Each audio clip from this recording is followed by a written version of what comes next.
Welcome friends. বন্ধুরা, ABTA test পেপারে 76 পেজে একটি রিপোর্ট রাইটিং আছে ব্যাংক রবারি নিয়ে। এরকম পয়েন্ট সহকারে আসলে তোমরা সহজেই 100 ওয়ার্ডে কীভাবে লিখবে আজকের ভিডিওতে আলোচনা করব। চলো দেখতে থাকো।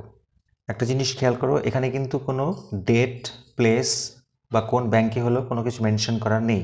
তোমরা তোমাদের নিজেদের মতো মেনশন করতে পারো। সবার প্রথমে আমাদের কী করতে হবে? প্রথমে একটা হেডিং দিতে হবে। তাহলে প্রথমে আমরা এখানে একটা হেডিং দেব। কি হেডিংটা? এ ডেয়ারিং ব্যাংক রবারি। তারপরে যেটা করতে হয়, বাই এ স্টাফ রিপোর্টার। তোমরা তো জানো এটা, বাই এ স্টাফ রিপোর্টার। তারপরে একটা জায়গা উল্লেখ করতে হয় যেখান থেকে পেপারটা পাবলিশ হচ্ছে। যেমন আমি কলকাতা দিচ্ছি, কলকাতা। তারপরে ডেট উল্লেখ করতে হয়। ধরো আজকে ঘটনাটা ঘটলো, তাহলে যদি ঘটনাটা 7 তারিখে ঘটে তাহলে 8 তারিখ লিখতে হবে। ডিসেম্বর 8 হয়ে গেল। প্রথম পয়েন্ট আছে এ ডেয়ারিং ব্যাংক রবারি। কোথায়, কখন, কিচ্ছু বলা নেই, এটা তোমরা নিজেদের মতো লিখতে পারো। আমি লিখে দিচ্ছি একটা। ধরো এ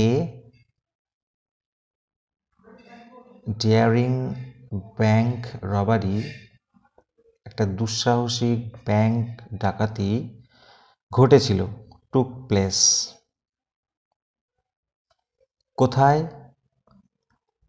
ইন দ্য, এবার ব্রাঞ্চের নাম লিখব। ধরো আমি একটা কাল্পনিক নাম দিচ্ছি, হাতিবাগান ব্রাঞ্চ অফ SBI বা স্টেট ব্যাংক অফ ইন্ডিয়া বা পাঞ্জাব ন্যাশনাল ব্যাংক বা যে ব্যাংক আছে মনে করো সে ব্যাংকে লিখতে পারো। কবে, কখন? Yesterday at 12 PM। পয়েন্টসে লেখা আছে 12 PM। তাহলে আমরা লিখলাম একটা দুঃসাহসিক ডাকাতির ঘটনা ঘটেছে হাতিবাগান ব্রাঞ্চে SBI এর গতকাল 12টার সময়। পরের পয়েন্টস আছে 5 আর্মড মেন ইন এ কার। বলতে চাইছে 5টি সশস্ত্র লোক গাড়ি করে এসেছিল। এটাকে আমরা কিভাবে লিখব? একটু এলাবোরেট করতে হবে। ধরে নাও অ্যাকর্ডিং টু রিপোর্টস মানে রিপোর্ট অনুসারে 5 আর্মড মেন, 5জন সশস্ত্র লোক কেম এসেছিল ইন এ হোয়াইট কার। আর কি করেছিল? অ্যান্ড এর পয়েন্টে নেই কিন্তু এটা লিখতেই হবে, এন্টার্ড দ্য ব্যাংক। তাহলে একটি সাদা কারে করে এসেছিল এবং ব্যাংকে প্রবেশ করেছিল। তারপরের পয়েন্ট আছে বন্ধুরা, ওভার পাওয়ার্ড গার্ড, মানে গার্ডকে ওভার পাওয়ার করেছিল। তাহলে এটা আমরা লিখব, দে ওভার পাওয়ার্ড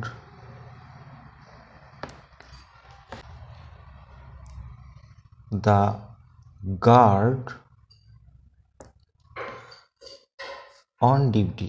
অর্থাৎ ডিউটিতে থাকা গার্ডদেরকে ওভার পাওয়ার করেছিল। কোথায় ডিউটি করছিল? At the gate. অর্থাৎ গেটে ডিউটিতে থাকা গার্ডদেরকে ওভার পাওয়ার করেছিল। আচ্ছা, তারপরে তারা কি করেছিল? তারপরের পয়েন্ট আছে key of the locked from the manager. ও লকার্স হবে এটা হয়তো। Key of the lockers from the manager on gunpoint. বন্দুক তাক করে ম্যানেজারের থেকে লকারের চাবি নিয়ে নিয়েছিল। এটাকে আমরা কিভাবে লিখতে পারি? আমরা বলতে পারি যে তারা বন্দুক উঁচিয়ে ম্যানেজারকে ভয় দেখিয়েছিল এবং লকারের তালা চাবি কেড়ে নিয়েছিল। তাহলে তারা ভয় দেখিয়েছিল, থ্রেটেন্ড দ্য ম্যানেজার অ্যাট গান পয়েন্ট। বন্দুক তাক করে ম্যানেজারকে ভয় দেখিয়েছিল অ্যান্ড টুক অ্যাওয়ে বা স্ন্যাচড, ছিনিয়ে নিয়েছিল। কি ছিনিয়ে নিয়েছিল?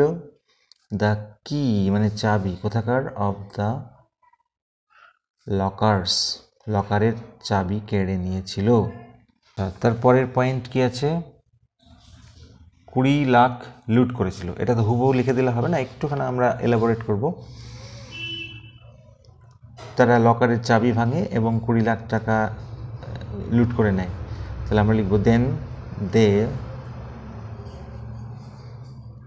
Broke open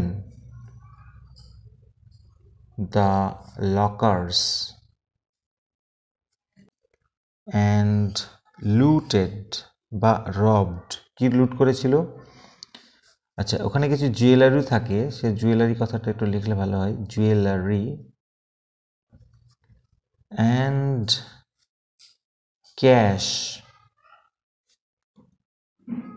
worth ₹20 lakhs। তাহলে তারা কি করেছিল, জুয়েলারি এবং ক্যাশ লুট করে নিয়েছিল 20 লাখ মূল্যের।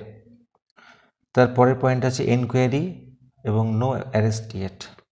এত সংক্ষেপে লিখলেও হবে না, একটু আমরা জেনে যাব কি হলো। তারপরের পয়েন্ট আমরা লিখতে পারি, ওই যে দুষ্কৃতীরা পালিয়ে গেছিল হোয়াইট কার করে, যেটা অপেক্ষা করছিল ব্যাংকের অপোজিট দিকে। দ্য মিসক্রিয়েন্টস মানে দুষ্কৃতীরা, ফ্লেড মানে পালিয়ে গেছিল, ইন দ্য হোয়াইট কার ওই সাদা গাড়িতে করে, ওয়েটিং যেটা অপেক্ষা করছিল, কোথায়? On the other side of the bank, ব্যাংকের উল্টো দিকটায়। এবারে পুলিশকে সঙ্গে সঙ্গে খবর দেওয়া হয় এই সমস্ত ঘটনায়। The police were immediately informed মানে পুলিশদেরকে সঙ্গে সঙ্গে জানানো হয়েছিল এই ডাকাতির ঘটনা সম্পর্কে, অফ দ্য রবারি বা অফ দ্য ইনসিডেন্ট লিখতে পারো। তারপরে কি হলো, তারা স্পটে পৌঁছালো, দে রিচড দ্য স্পট, তারা স্পটে পৌঁছায় কতক্ষণে? Within half an hour. And এইবারে লিখব এনকোয়ারি স্টার্ট করেছিল, অ্যান্ড স্টার্টেড পয়েন্টে আছে এনকোয়ারি, তো এবার হবে এনকোয়ারি। তাহলে আধ ঘন্টার মধ্যে তারা স্পটে পৌঁছে যায় এবং তদন্ত শুরু করে। লাস্ট পয়েন্ট আছে কাউকে অ্যারেস্ট করা হয়নি, তাহলে আমরা লিখব কি, no one has been arrested yet. Yet মানে এখনো, বা সো ফার, যেহেতু পয়েন্টে ইয়েট আছে আমি ইয়েট লিখলাম, no one has been arrested so far. তাহলে বন্ধুরা মোটামুটি 100 ওয়ার্ডের মধ্যে বা একটু কম বেশির মধ্যে এরকমভাবে তোমরা লিখে দেবে। ভিডিওটি কাজের মনে হলে অবশ্যই লাইক করো, বন্ধুদের মধ্যে শেয়ার করো অবশ্যই, আর অবশ্যই চ্যানেলে নতুন হলে সাবস্ক্রাইব করতে ভুলো না। Thank you so much.